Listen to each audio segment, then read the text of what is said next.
For most of the last decade, the way this industry underwrote margin improvement made a certain kind of sense. You build the model, comparable transactions, third party diligence, management interviews, a margin assumption stress tested from every reasonable angle. You'd present it to the investment committee. You'd close the deal. And then, for years, nobody circled back to check whether that assumption actually came true. That wasn't recklessness, it was almost invisible because it almost never cost anything. Here's why: multiples kept rising.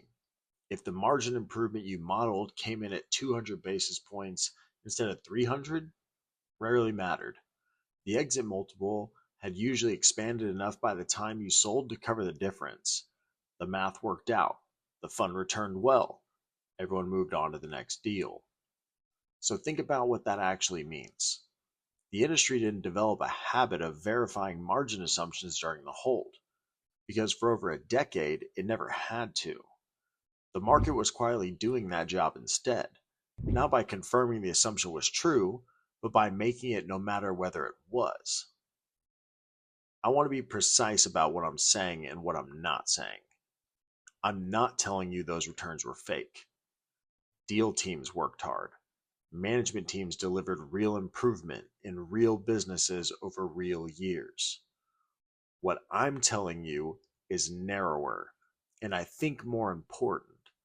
A decade of strong returns is not the same evidence as a decade of tested underwriting process. Those are two different claims. The industry has been treating them as one. The returns were protected. The process was never actually examined. That protection is now gone.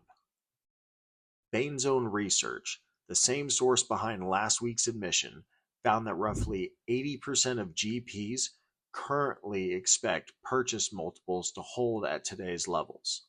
Not expand further, hold. Sit with that for a second.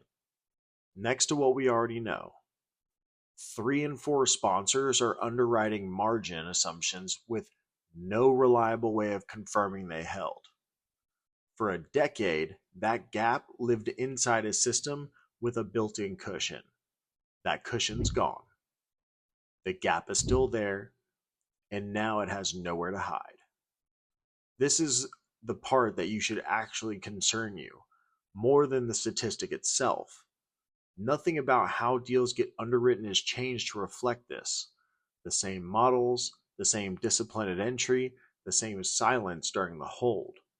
The only thing that's different is the environment around it, which means the exact practice that felt completely fine 18 months ago is now carrying real, undiscounted risk and most investment.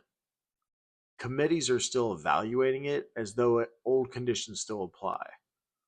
Think about what used to be a rounding error in your model: 200 basis points instead of 3, a margin assumption that came in soft.